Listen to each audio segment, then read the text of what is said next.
제사장이 제물을 받고 제사를 하나님 앞에 드릴 때 제사는 누가 받는 거예요? 하나님이 받는 거죠. 마찬가지로 여러분들이 와서 목사와 함께 목사 앞에서 예배를 드릴 때 그 예배를 받으시는 분은 누구예요? 그러죠? 그래서 제사의 현장에는 누가 있다? 누가? 하나님이 계신다. 예배의 현장에는 누가 계신다? 하나님이 계신다. 그러면 이제 예배에 관해서 여러분이 오해하실 것 같아서 제사로 말씀을 드릴게요. 이스라엘 백성들이 장정만 60만 명이라 그랬어요. 장정만 60만 명. 이 말은 전쟁에 나가서 싸울 만한 사람을 장정이라고 해요. 이 사람들이 결혼한 사람들이에요. 이 60만 명이 예루살렘에 있는 성전에서 제사를 드릴 때 60만 명이면 며칠간 제사를 드려야 될까요? 상상을 해보세요. 자기 죄를 자기가 끌고 간 양에게 안수해가지고 제사장이 그 양을 죽여서 피를 받아가지고 양의 피를 마치 내가 죽어서 흘린 피인 것처럼 대신해서 제단과 사방에 뿌리고 속죄를 해줘요. 이 제사, 속죄 제사를 드리기 위해서 우리나라로 말하면 저 멀리 제주도에서부터 저 꼭대기 함경북도에서부터 서울까지 온다고 생각해 보세요. 이게 예배예요. 이게 제사예요. 현장에서 양을 딱 잡아 죽여서 피를 받으면서 속죄해 주는 게 아니에요. 그것은 의식일 뿐이에요. 그 자리에서 회개하는 게 아니에요. 그 많은 죄를 어떻게 그 자리에서 회개합니까? 회개는 6월절이다. 그 절기에 제사를 드리기 위해서 양을 고르는 순간부터 회개해요. 흠없고 순전한 1년 된 암양을 찾으러 다니면서 그때부터 회개하는 거예요. 하나님, 나는 흠결 많은 놈입니다. 처음부터 끝까지 음란하고 더럽고 추악하고 간귀한 놈입니다. 그러면서 찾아다니는 거예요. 그리고 찾아서 집에서 보관했다가 절기가 되면 그 먼 길을 끌고 오는 거예요. 양을 끌고 와요. 오다가 여인 속에서 자기도 하겠죠. 내 양 누가 훔쳐갈까봐 꼭 안고 잡니다. 그게 누구니까? 나니까. 회개는 그렇게 이루어지는 거예요. 그러면서 그 끌고 오는 그 긴 시간 동안 회개하는 거예요. 왔는데 나보다 먼저 온 사람들이 30만 명 서 있어. 어떡할 거예요? 예배 시간이 너무 기니까 돌아가자. 제사 시간이 너무 기니까 돌아가자. 돌아가시기 바래요. 여러분이 지난 시간에 제가 이런 말씀 드렸죠. 초등학문으로 다시 돌아가라고 했죠. 이 초등학문을 여러분이 제대로 이해하지 못했고 배우지 못했기 때문에 예배도 우습게 드리고 있는 거예요. 예배는 여기 와서 앉아서 설교 듣는 게 예배인 줄 아세요? 천만의 말씀. 집에서 내일 주일이다. 이 생각부터가 예배예요. 그리고 아침에 출발하면서 하나님, 오늘도 내 죄를 발견하게 해주시고 주의 말씀을 통하여, 설교 말씀을 통하여 내가 죄를 깨닫고 회개하고 주님 볼 수 있게 해주세요. 그리고 먼저 와서 기도와 찬송으로 예비하는 게 예배의 기본이에요. 마치 성전에 서서 내 순서가 오기까지 그 많은 사람들이 때를 지어서 서 있는 그 자리, 그게 찬송의 자리고 회개의 자리란 말이에요. 기도의 자리라고요.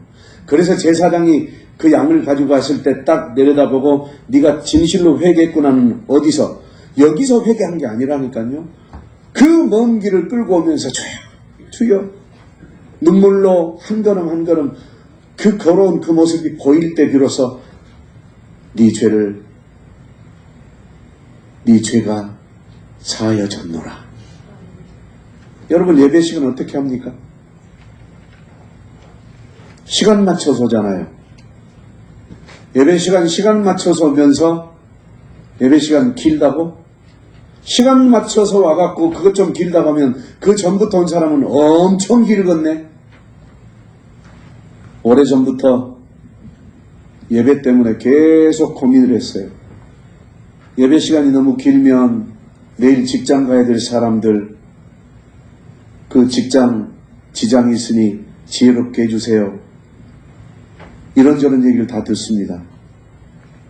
오늘 말씀은 예배와 하나님이라는 이 본문을 한번 보시고, 예배가 여러분이 생각하는 것이 예배인가, 아니면 하나님께서 말씀하신 것이 예배인가, 이것도 한번 보시고, 과연 내가 드리고 있는 예배가 하나님이 받으실 만한 예배인가, 이거 꼭 기억하시기 바라요. 저는 예배 드리기 위해서 타협하지 않았습니다. 다시 말해서 내 가족을 구원하려면 내 가족의 핍박과 방해를 넘어서 버려야 돼요. 이렇게 얘기할게요. 군대에서 고참이 사발로 술을 갖다 놓고 먹이면서 마시라고 합니다. 전 예수 믿기 때문에 안 마십니다. 마셔 임마. 때립니다. 그래도 안 마셔요. 두들겨 팹니다. 그래도 안 마셔요. 입만 대. 그래도 안 마셔요. 그 고참이 데리고 나서 마음껏 두들겨 팼습니다. 이 자식 고참 말을 안 듣는다. 그리고 데리고 와서 또 저도 안 먹습니다. 주일이 됐습니다. 기독교 신자들이 일어나 소대에서 8명이 푹 일어났습니다. 안 마신 너만 이리 나와. 끌고 나갔습니다. 나가서 네가 진짜 예수쟁이야. 너만 교회 가. 나머지는 앉아. 니들은 가짜야. 고참이 그랬어요. 가족 입장을 생각하고 가족 형편을 생각하고 가족에게 맞춘다? 그 책임 여러분의 머리로 돌아갑니다. 히브리서 13장 17절, 너희를 인도하는 자들에게 순종하고 복종하라. 그들은 너희 영혼을 위하여 경성하기를 자신들이 청산할 자인 것 같이 하느니라. 그들로 하여금 즐거움으로 이것을 하게 하고 근심으로 하게 하지 말라. 그렇지 않으면 너희에게 유익이 없느니라. 하나님은 정확하게 말씀하셨어요. 너희를 인도하는 목사들에게 순종하고 복종해. 그들은 너희 영혼을 위하여 경성하기를. 이 말은 경성한다. 이 말은 이 일이 너무 좋아서 직장도 버리고 모든 것을 버리고 여기에 투신하고 있으면서 마치 너희 죄가 곧 자기 죄인 것처럼, 자기가 청산할 죄인 것처럼 그렇게 목숨 걸고 가르치고 있어.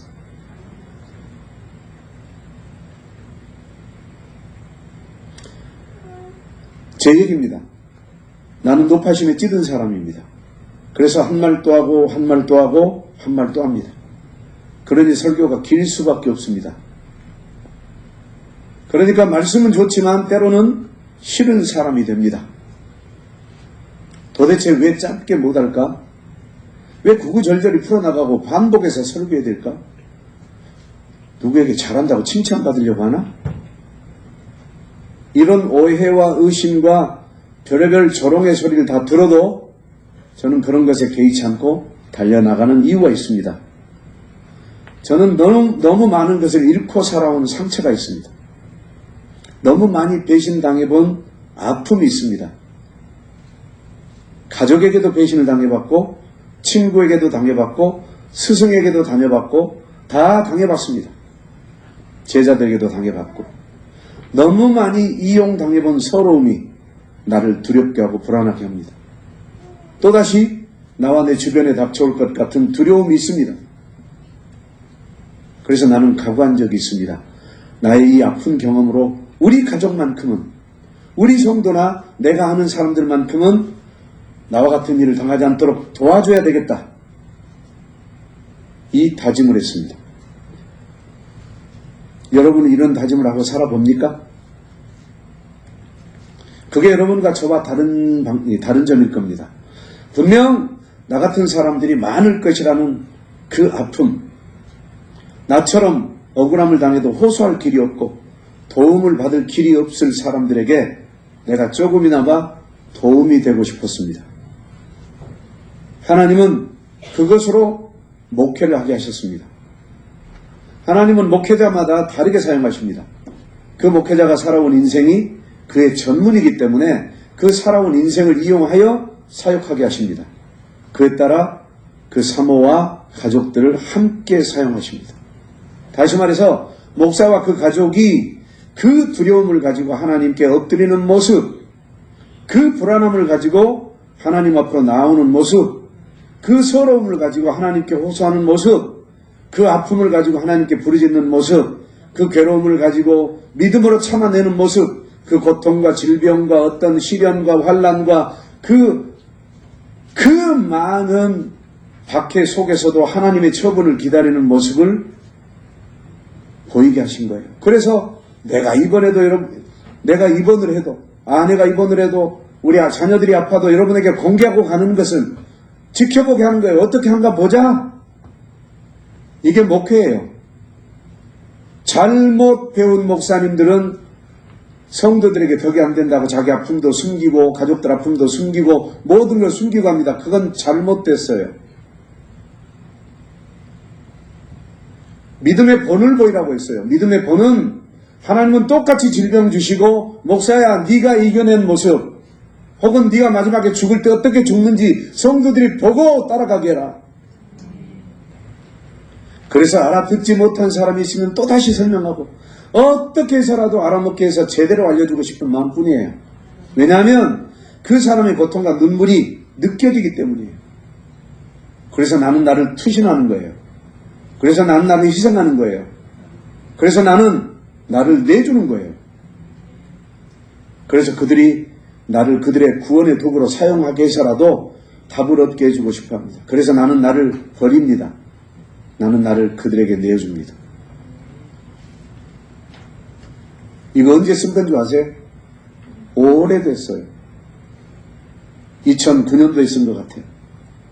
내가 그렇게 힘들어 어려울 때 누가 내 곁에 있었을까요? 아무도 없었어요.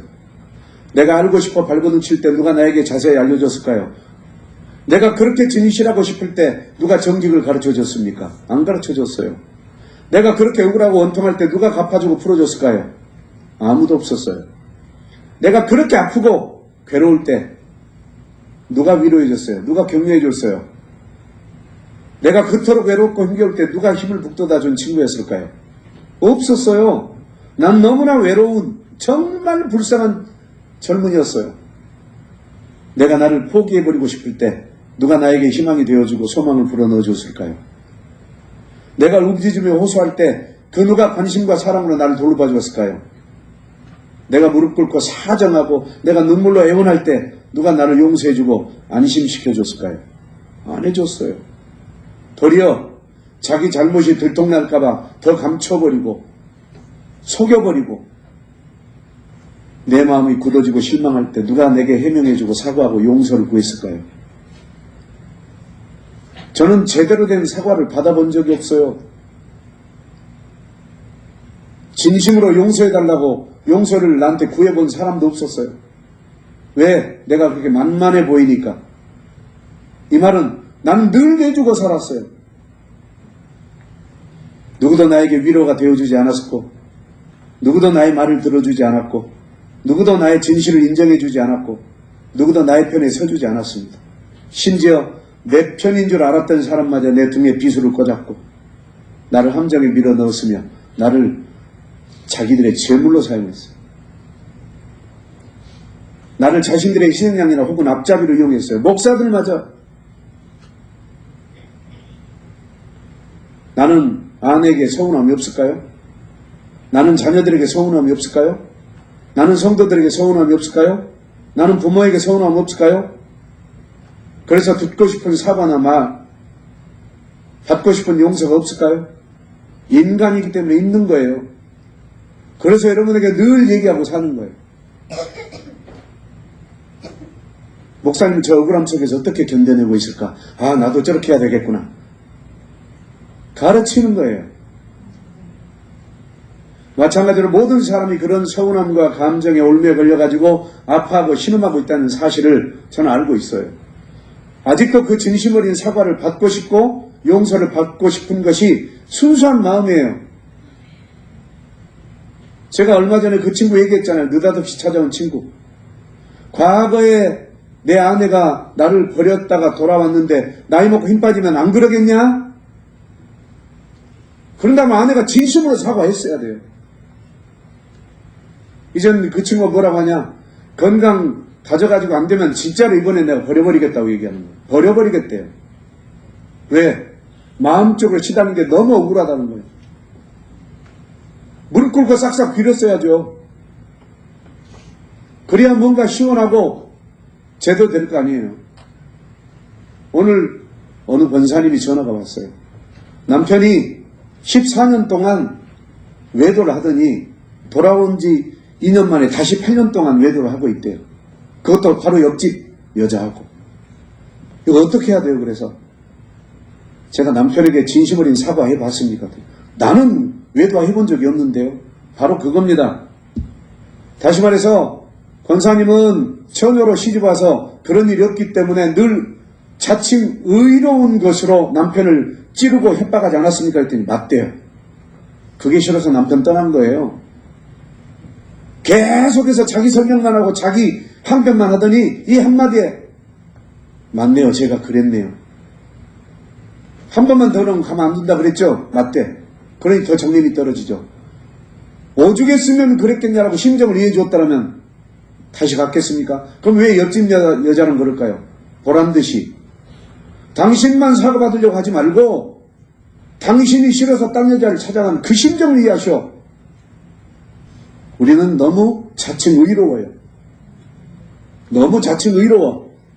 하나님이 의인들을 심판하신 거예요. 예수께서 나 의인들 구하러 온 거 아니야. 죄인들 구하러 왔어. 너는 의인이니까 네 길로 가. 보세요. 자기만 사과받고 싶다고 얘기하죠. 아니요. 비록 잘못했어도 자기도 그럴 수밖에 없어요. 남편도. 그래서 질문을 했어요.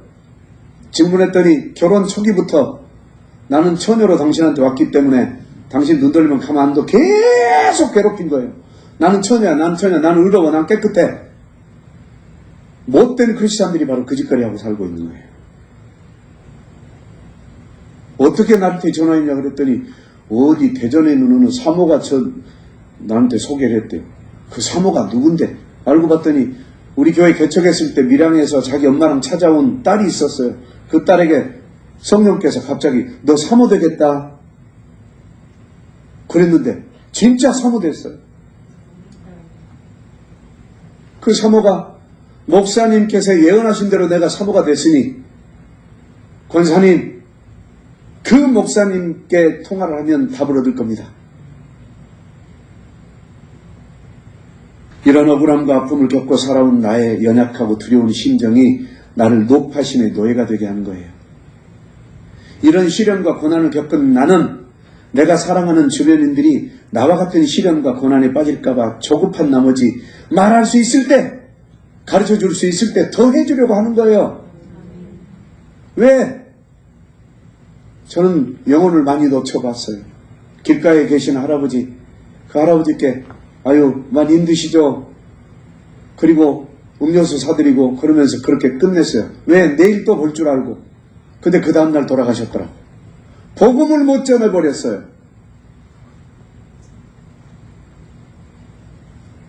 나는 아직도 그 할아버지를 만났던 그 길가를 지금도 생생하게 기억하고 있어요. 왜? 인간적으로 얘기하라고요? 그래서 놓쳤는데 나는 인생을 살아오면서 찾고 찾았습니다. 이 모든 것을 해결해 주실 만한 그런 사람을 찾고 있었습니다. 하지만 아무도 만나지를 못했어요. 그렇게 인생이 끝나갈 무렵 예수님이 한 전도자를 통하여 나를 부르시고 예수님이 누구신지에 관하여 궁금증을 갖게 해주시고 그 궁금증을 가지고 말씀을 보며 기도하고 회개에 엎드렸더니 진리를 알게 해주셨어요. 그리고는 인생의 비밀과 답을 주실 뿐만 아니라 그동안 살아오면서 풀지 못한 이 모든 문제를 해결해 주셨어요. 예수님이 너무 좋아 말씀을 받아먹다 보니 예배 시간이 너무 짧아요. 왜? 더 알고 싶은데 너무 빨리 끝나는 거예요. 더 듣고 싶고 더 알고 싶고 이 사모함이 넘쳤습니다. 그래서 모든 예배란 예배 다 쫓아다녔어요. 중고등부 청년 예배, 주일학교 예배, 무슨 수련회 다 쫓아다녔어요. 교육이라는 교육 다 받고 세미나 다 받고 제자훈련 쫓아다니면서 듣고 떠들었습니다. 저는 예배드리면서 너무 좋아서 있는 세미나 없는 세미나 말씀 교육 다 쫓아다녔어요. 정말 인생의 모든 해답이 성경 말씀 속에 들어있었고 설교를 통하여 깨닫게 되었습니다. 목사님과 연애한다는 말을 들을 만큼 목사님 곁에 딱 달라붙어서 말씀을 들었습니다. 그렇게 들어도 부족하니까 목사님께 전화해서라도 여쭤보고 목사님의 사역지에 운전하고 따라다니면서 여쭙고 물어보고 질문 얻어냈어요. 왜 제가 목사님 사역지에 가는데 운전해드린다고 한 줄 아세요? 꼼짝없이 내 말을 다 대답해 줘야 되거든. 전도서 3장 22절 그러므로 나는 사람이 자기 일에 즐거워하는 것보다 더 나은 것이 없음을 보았나니 이는 그것이 그의 몫이기 때문이라. 저는 여러분을 살려내는 일이 너무 행복해요. 여러분에게 이 영적 비밀을 드리는 게 너무 행복해요. 내 몫이니까. 나는 내 시간을 기꺼이 포기했습니다. 내 계획을 없애버렸습니다. 내 아내와 아이들도 일단 내려놨어요. 내가 제대로 믿지 못하면서 내가 제대로 알지 못하면서 내가 제대로 변화되지도 않았으면서 내 가족들 앞에 어떻게 서 있을 수 있어요. 그래서 나는 처음 믿을 때 내려놓자. 교회 못 가게 하든 가게 하든 그거 냅둬버렸어요. 일단 나부터 서고 보자. 하나님이 보시기에 변화된 자, 목사님이 보시기에 변화된 자, 내 아내가 보기에 변화된 자, 내 자녀들이 보기에 변화된 자로 서기까지 나는 우선 먼저 말씀과 교회와 예배에 투신하고 모든 시간과 초점을 거기에다 맞춰버렸어요. 오죽하면 내 아내가 목사님께 가 일렀어요. 가정 좀 돌보게 해주세요. 쌀 떨어지고 먹을 것이 없는데 맨날 기도하러 가고 전도하러 간다고 그러네요. 그러면 이 말을 들은 목사님은 좋을까요? 저는 그렇게 중심 잡았어요. 일단 나부터 서고 보자. 말씀이 있는 곳에 내가 있습니다. 예배가 있는 곳에 내가 있습니다. 나를 찾으려면 거기로 오십시오. 나는 이렇게 내 시간과 열정을 쏟아부었어요. 빌립보서 2장 1절로 그러므로 그리스도 안에 무슨 권면이나 사랑이 무슨 위로나 성령이 무슨 교제나 긍휼이나 자비가 있거든 마음을 같이하여 같은 사랑을 가지고 뜻을 합하며 한 마음을 품어 아무 일에든지 다툼이나 회영을 하지 말고 오직 겸손한 마음으로 각각 자기보다 남을 낮게 여기고 각각 자기를 돌볼 뿐더러 또한 각각 다른 사람들의 일을 돌보아 나의 기쁨을 충만케 하라. 하나님의 기쁨을 충만케 하기 위해서 여러분 일들을 돌보고 있는 거예요. 그래서 내 안에는 누구의 마음이 있냐? 예수 그리스도의 마음이 있는 거예요. 하나님의 기쁘심이 되기 위하여 예수님은 인류의 희생제물이 되어주셨어요. 그렇다면 나도 그걸 배워야지.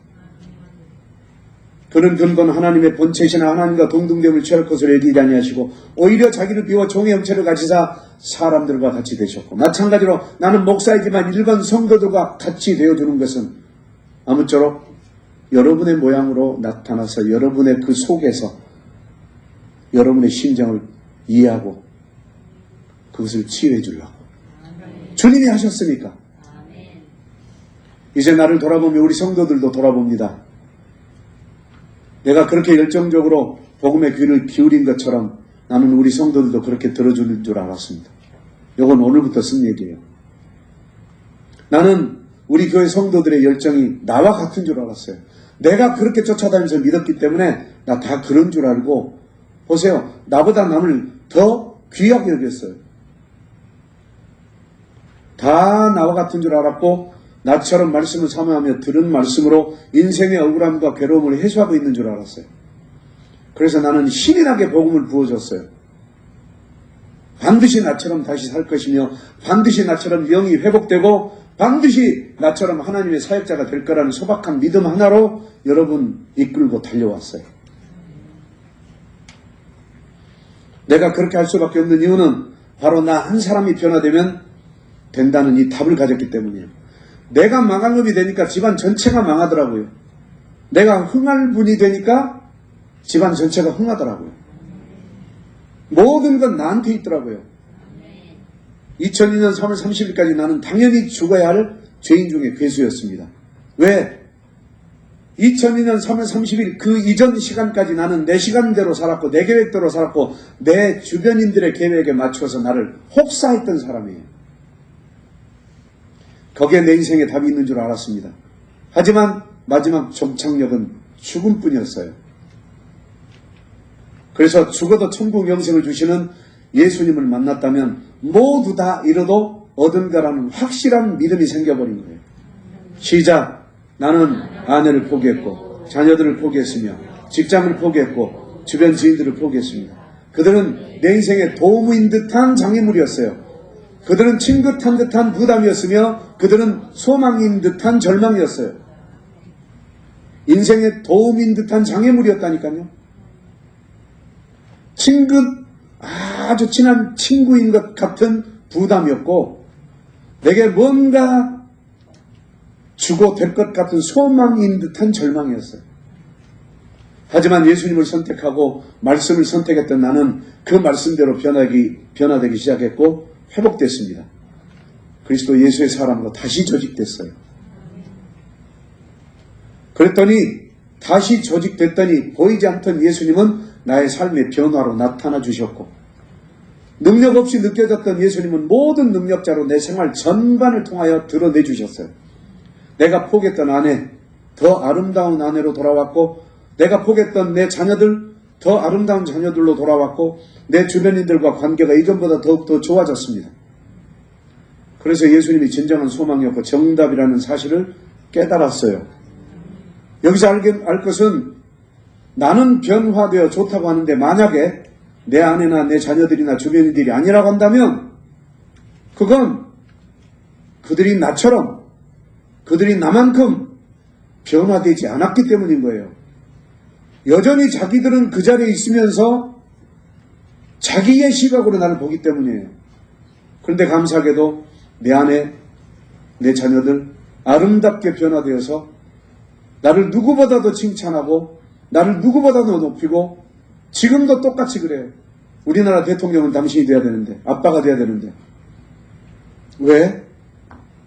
아빠의 생각은 정말 모두를 살리는 것 같아요. 여러분 그렇게 생각 안 해도 돼요.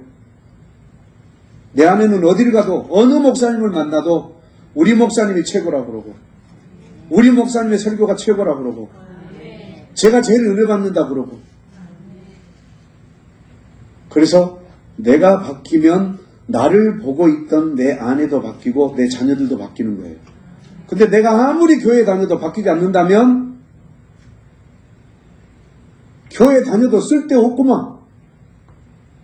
여러분 생각해 보세요. 교회 갔는데 너 빨리 안 와? 절절매고 가면 별거 없구만. 근데 목숨 걸고 안 가보세요.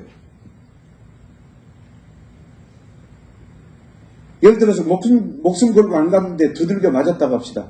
두들겨 맞고도 또 간다고 해보시오. 이야 진짜 뭔가 있으니까 가겠지. 나도 가보고 싶다. 바뀔 거예요.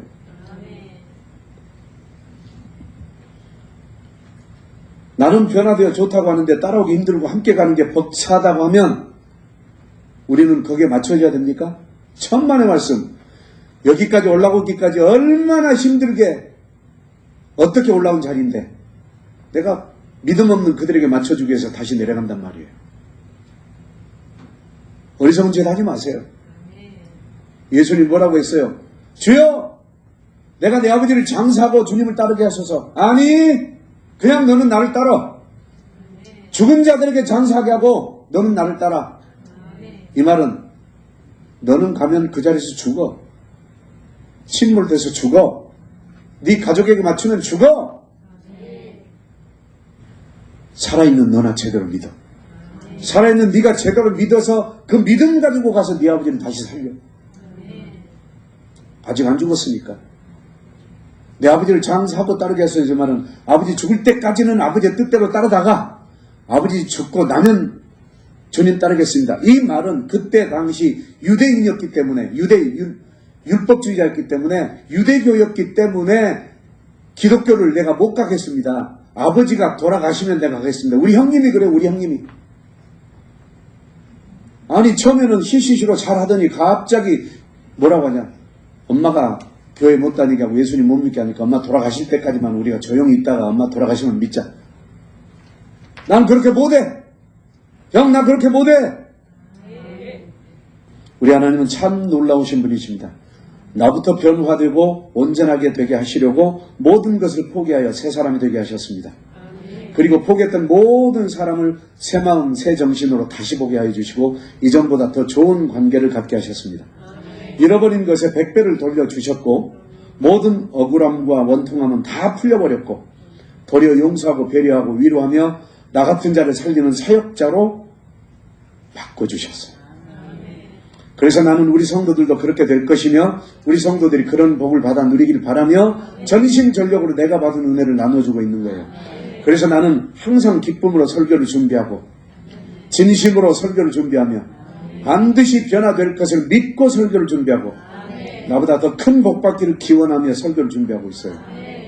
그렇게 설교를 준비하고 기도하면 우리 성도들도 귀가 열리고 마음이 열려 이전에 나처럼 오직 예수님을 의지하고 예수님을 자랑하는 마음이 들어갈 줄 믿고 설교합니다. 따라서 매번 설교할 때마다 내 눈은 그 주인공을 찾아 서핑합니다. 그러나 빌립보서 2장 21절 그들이 자기 일을 구하고 그리스도 예수의 일을 구하지 아니하되 자기 일을 구하고 예수의 일을 구하지 않으니까 세상 일에는 힘 빠져라고 죽으라고 이러고 예배드리는 순간 와가지고 퍽퍽 졸고 힘 빠지고 그래서 자식이 아버지에게 함같이 나와 함께 복음을 위하여 수고할 자를 찾는 거예요. 영적 아버지로 모시고 이런 사람을 아직 찾고 있다는 사실이에요. 그러나 나의 착각이었습니다. 나는 초보 신앙이었으니까 그랬던 거고 어느 정도 신앙을 가진 여러분들은 그렇게 예배에 매달릴 필요가 없고 말씀에 집중할 필요가 없고 교회에 전념할 필요가 없다는 걸 알았어요. 왜? 또 그렇게 제대로 살고 있다는 걸 알았어요. 제대로 살고 있으니까. 그러니까 이런 사람들에게 한 말 또 하고 한 말 또 하고 있으니 얼마나 힘들고 시간이 아까웠을까 싶어요. 아, 예배 시간 너무 길다. 출애굽기 32장 1절 백성이 모세가 산에서 내려오니 더딤을 보고 모여 백성이 아론에게 이르러 말하되 일어나라 우리를 위하여 우리를 인도할 신을 만들라. 이 모세 곧 우리를 애굽 땅에서 인도해낸 사람은 어찌 되었는지 알지 못함이니라.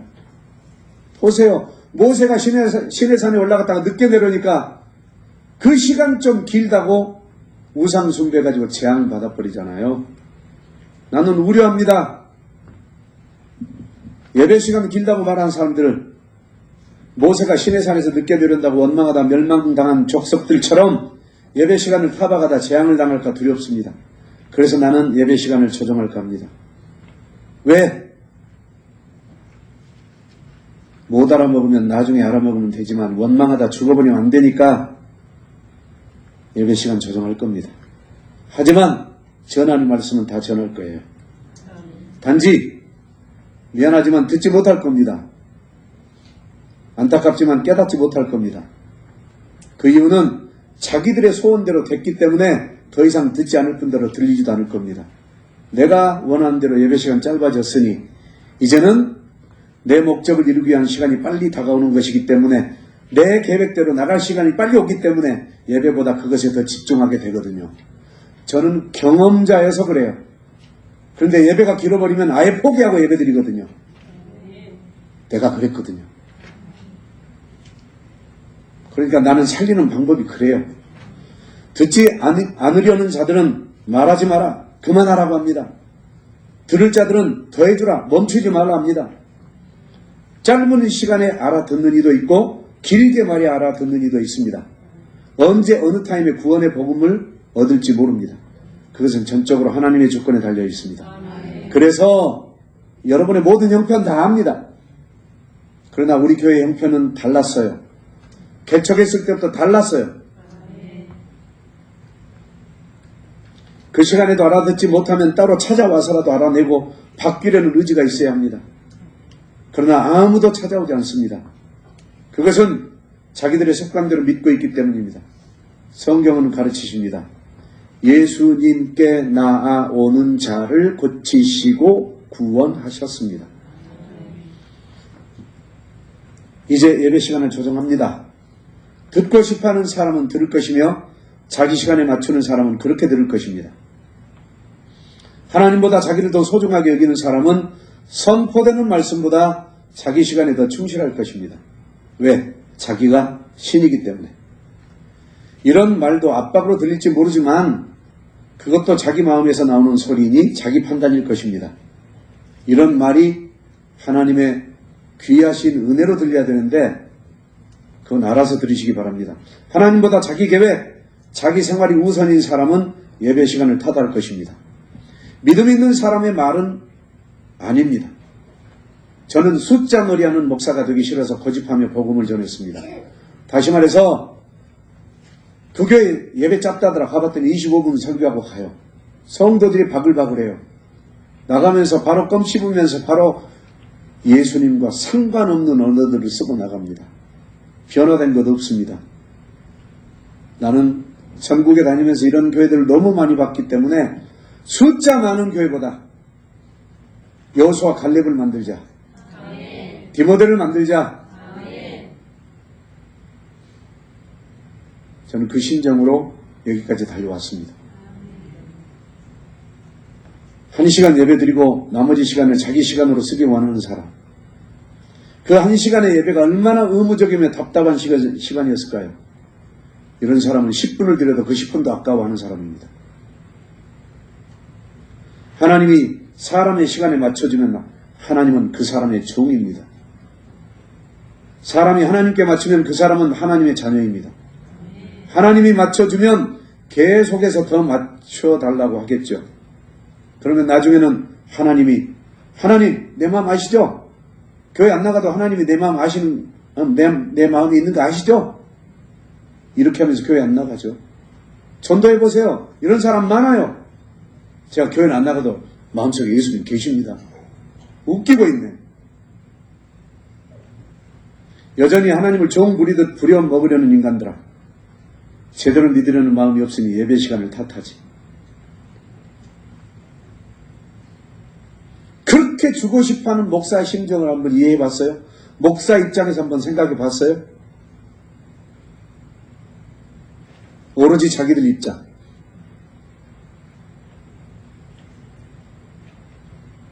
그렇게 살려내고 싶은 하나님의 심정 이해해 봤어요? 그렇게 살려내고 싶어서 광야로 끌고 가는 모세의 심정 이해해 봤어요? 오로지 자기들의 입장. 우리가 애굽으로 돌아가자 차라리 거기서 죽었더라면, 그래? 너희들 거기서 다 죽어. 내가 너희들의 말을 들어주면서 양보하여 여기까지 왔는데 너희들은 양보를 얻은 만큼 진보했느냐 퇴보했느냐? 이렇게 말씀하시는 하나님의 통을 들을 귀가 있어야 하는데, 너희들이 원하는 대로 해줌으로 하나님의 보호막은 거치고 너희들이 너희 스스로를 보호하고 지켜야 할 것이다.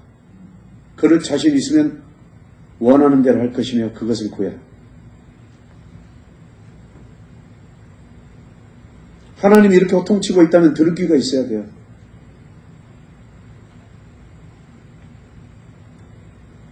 죄인은 의인의 길로 길들이기 위해서 얼마나 많은 시간과 노력과 의지가 필요한데, 그래서 하나님이 말씀하신 대로 그 사람이 변화되고 새로워지게 하려는 노력을 한 것뿐인데, 변화되어 새롭게 되려고 하지는 않고 여전히 자기 주관대로 살려고 하니 너는 성도가 아니고 성도인 척하는 이방인으로다.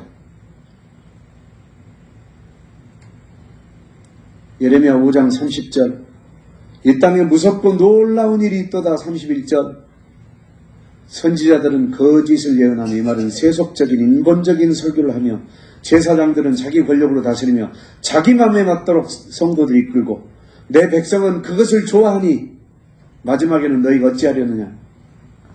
하나님의 뜻대로 하지 않고. 저는 이 죄에 걸리지 않으려고 몸부림치는 거예요. 자기들만 침몰하는 게 아니라 목사까지 데리고 침몰해야 합법적이니 은근히 목사에게 하나님보다 인간을 더 생각하는 사탄의 속삭임을 받아들이란 말이냐?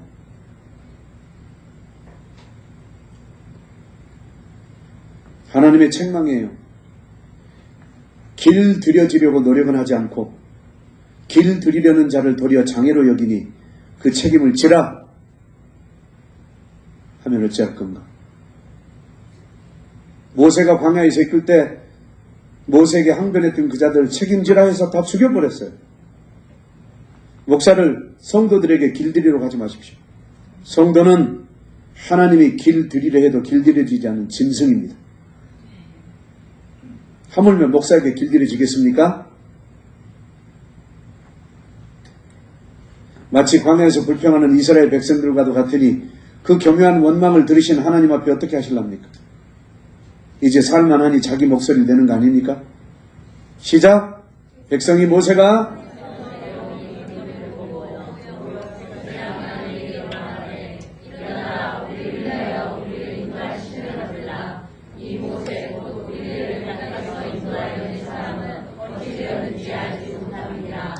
예배 시간이 정해진 교회를 다닌 사람들에게 물어보십시오. 아니 직접 확인해 보십시오. 하나님이 인정하실 만한 성도들입니까? 그래서 그들의 말이 그렇게 듣기 좋아서 하나님께 호소합니까? 이렇게 예배가 길고 많은 말을 들어도 변하지 않는 당신들에게 예배 시간 줄여가지고 요약된 말씀만 전한다면 퍽이나 잘 변하겠습니다. 들을 만큼 들었으니 이젠 짧게 해도 된다는 말입니까? 그렇다면 들은 만큼 변화됐어요? 들은 만큼 하나님께 인정받고 복받고 삽니까? 나에게 직무유기하라고? 물론 정해진 시간에 가야 할 근무자들은 예외라고 합시다. 그게 아닌 사람들이 자기 시간을 갖기 위해서 그렇게 하자는 건데 그것도 자기 자유입니다. 그렇다면 자기만 그렇게 하세요. 자기를 하나님께 내어드리지 않겠다는 증거니까 내가 강요할 일은 아니에요. 그렇다면 내게도 강요하지 마세요. 여러분이 등록카드를 쓰는 순간 내 방식을 따르겠다고 인정하고 따라오는 거예요. 우리 교회는 지금까지 그렇게 해서 여기까지 왔고 그렇게 하니까 은혜를 부어주셔서 이만큼 된 거예요. 왜? 그렇게 해야 될 사람들을 보내주신 거예요.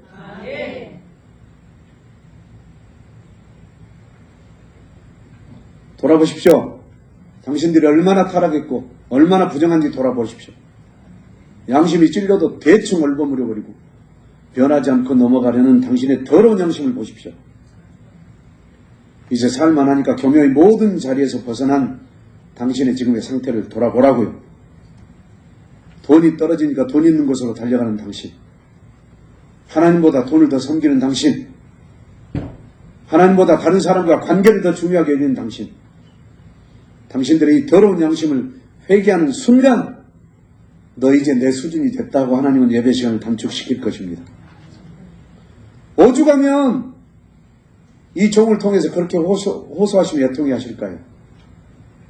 오죽하면 이 기립성 장애, 서 있는 것 자체가 장애인 나, 제대로 서 있지도 못하는 이 종을 그 긴 시간 동안 세우셔갖고 말하고 또 말하고 또 말하고 하셔서라도 살려내시려고 일을 쓰실까요? 오죽하면 이런 걱정은 한 번도 해보지도 않았을 겁니다. 오로지 당신들의 편리함과 계획에만 집중하고 은혜는 물론 말씀도 받을 수가 없을 거예요. 나는 이 말씀으로 나를 대변합니다. 요한계시록 3장 15절부터 내가 너의 행위를 아노니 네가 차지도 아니하고 뜨겁지도 아니하도다. 네가 차든지 뜨겁든지 하기를 원하노라. 네가 이같이 미지근하여 뜨겁지도 아니하고 차지도 아니하니 내 입에서 너를 토하여 버리리라. 뱉어버리겠대요. 뱉어버리겠대요.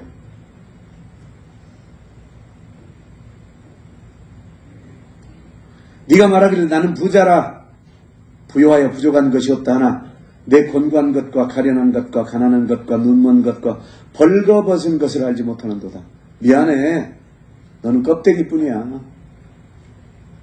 내가 너를 권하노니 내게서 불로 연단한 금을 사서 부요하게 하고 흰옷을 사서 입어 벌거벗은 수치를 보이지 않게 하고 안약을 사서 눈에 발라 보게 하라.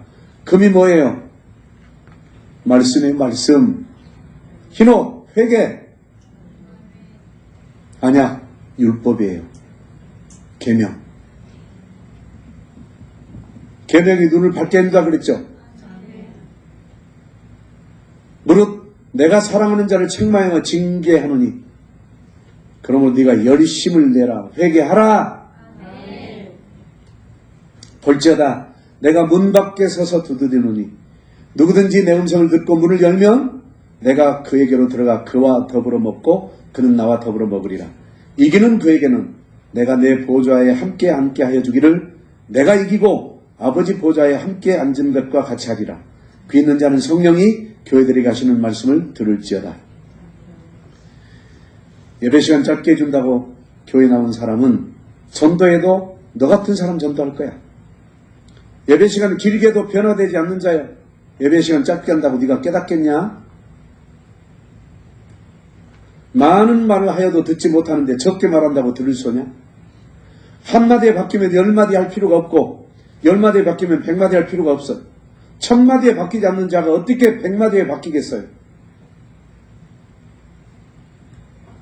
바뀔 때까지 기다리는 하나님께 안 바뀌고 버티면서, 길게 말씀하시는 하나님 앞에 안 바뀌고 버티면서, 바뀌지도 않으면서, 바뀌려는 마음도 없으면서, 바뀌려는 노력도 안 하면서 말씀 좀 적게 하라고 하니 본인이 듣기에도 민망하지 않습니까?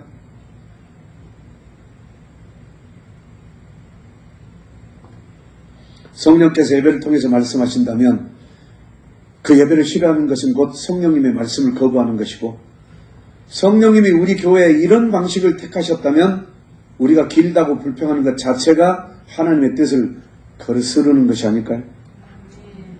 고린도후서 2장 3절로 내가 이같이 쓴 것은 내가 갈 때 마땅히 나를 기쁘게 할 자로부터 도리어 그리심을 얻을까 염려하며 또 너희 모두에 대한 나의 기쁨이 너희 모두의 기쁨인 줄 확신함이노라. 내가 마음에 큰 눌림과 걱정이 있어 많은 눈물로 너희에게 썼노니 이는 너희로 근심하게 하려 하는 것이 아니요 오직 내가 너희를 향하여 넘치는 사랑이 있음을 너희로 알게 하려 함이라. 근심하게 한 자가 있었을지라도 나를 근심하게 하는 것이 아니요 어느 정도 너희 모두를 근심하게 하는 것이니 어느 정도라 함은 내가 너무 지나치게 말하지 아니하려 함이라. 이러한 사람은 많은 사람에게서 벌받은 것이 마땅하도다. 무슨 얘기예요? 아까 얘기했죠. 예배 시간 긴데 너만 조용해. 왜 옆 사람한테 말해가지고 그 사람까지 시험 들게 만들어서 염려거리 만들어. 너 벌받아야 돼. 제사 드리려고 줄 서 있는 자들의 인내를 보십시오. 그 인내 가운데에서 역사하시는 하나님을 보십시오. 시편 58장 1절부터 통치자들아 너희가 정의를 말해야 하거늘 어찌 잠잠하냐. 정의를 말하는 거예요. 인자들아 너희가 올바르게 판결해야 하거늘 어찌 잠잠하냐. 올바르게 얘기하는 거예요. 아직도 너희가 중심에 악을 행하며 땅에서 너희 손으로 폭력을 달아주는도다. 악인은 모태에서부터 멀어졌으며 나으면서부터 곁길로 나가 거짓을 말하는도다. 그들의 독은 뱀의 독 같으며 그들은 귀를 막은 그 귀머거리 독사 같으니 능숙한 술객의 의술도 따르지 아니하는 독사로다.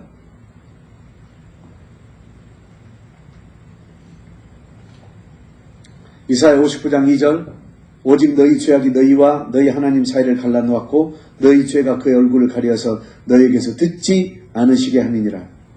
죄가 듣지 못하게 하려고 하는 거예요.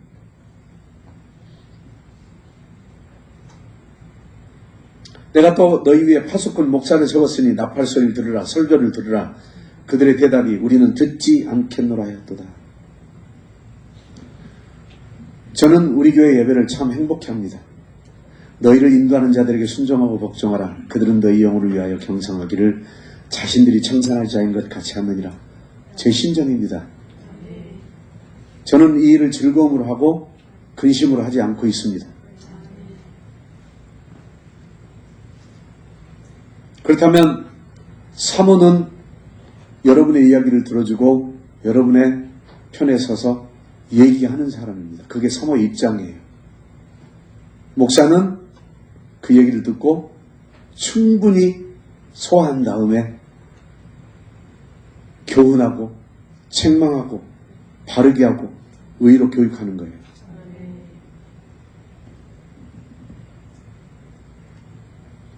여러분 마음에는 어떻게 하면 내 가족이 아주 귀하고 훌륭한 마음입니다. 그러나 거꾸로입니다. 나부터 제대로 서면 돼요. 입 딱 다무세요.